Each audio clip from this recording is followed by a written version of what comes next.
Arrival of the first group of Soviet children stricken by the Chernobyl disaster to be treated in Australia. When Robin and Nikolai Grigorovich fly to Moscow next week, more than 100 tons of donated food and medical supplies goes with them, aboard the massive Soviet cargo plane, the Antonov. Robin and Nikolai head the Melbourne-based Chernobyl Relief Fund, which has organised the airlift.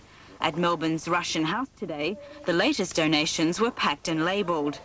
The aid is bound for Kiev, to be distributed by Russian relief agencies to victims of the world's worst nuclear accident 4 years ago.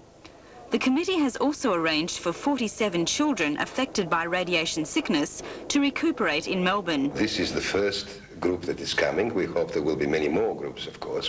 They are all victims of the Chernobyl disaster.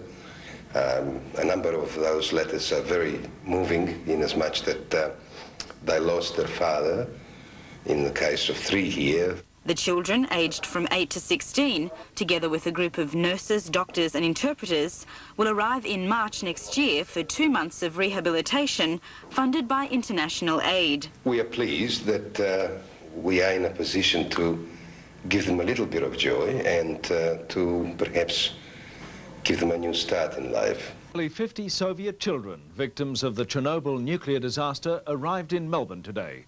As Nick McCallum reports, it's hoped a 6-week holiday here will help in their long-term recovery.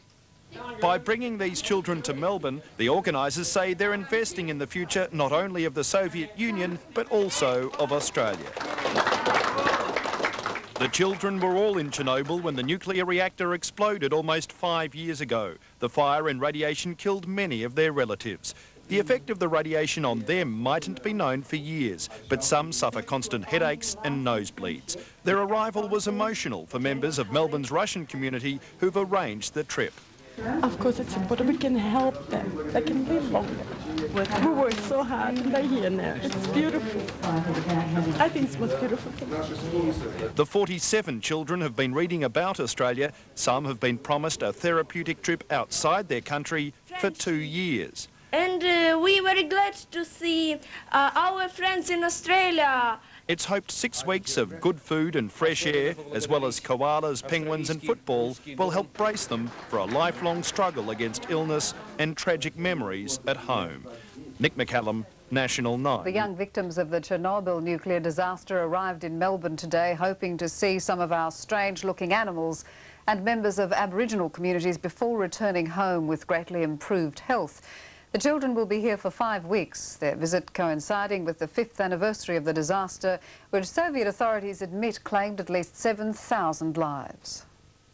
When the Chernobyl reactor exploded in April 1986, these children were living nearby, some only 2 kilometres away. They were all exposed to a massive dose of radiation.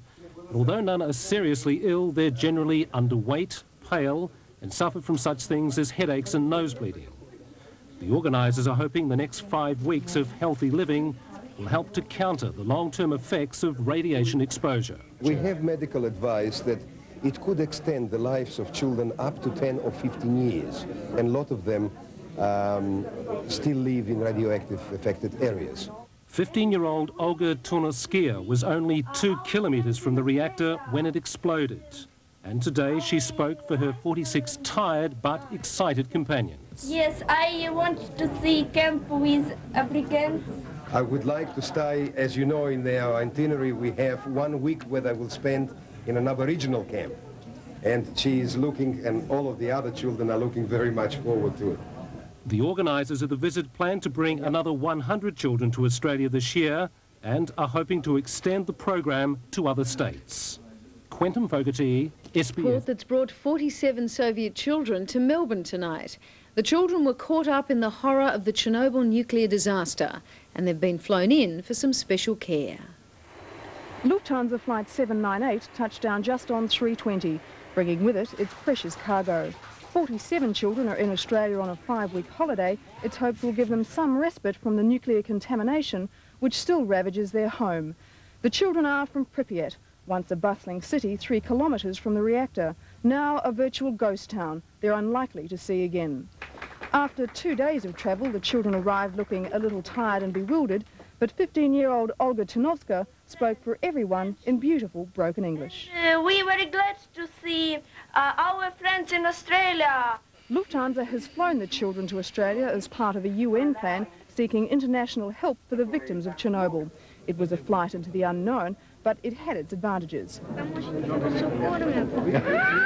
They feed very well. The children will tour Victoria and travel to Canberra to see our Parliament at work next month.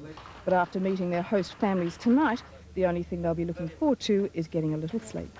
The children, all with radiation sickness, have been brought in for a holiday by the local Russian community. Peter Beaton reports. It's a big day for the youngsters, some of whom are so young they don't even remember the Chernobyl disaster.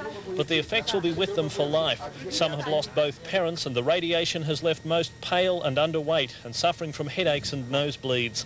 The organisers hope this holiday in Australia will help improve their health. I'm very glad to come to Australia, and we need that you help to us. The fire in the Chernobyl reactor burned for days, scattering radioactive particles halfway across northern Europe, and nearby Soviet towns had to be evacuated, some of them forever. The fire and the radiation it set free have killed 7,000 people. For the 47 youngsters arriving today, the trip means a holiday with local families. They'll celebrate Easter here and attend a camp in the country before returning to their hometown of Pripyat in the Soviet Union in May. Peter Beaton.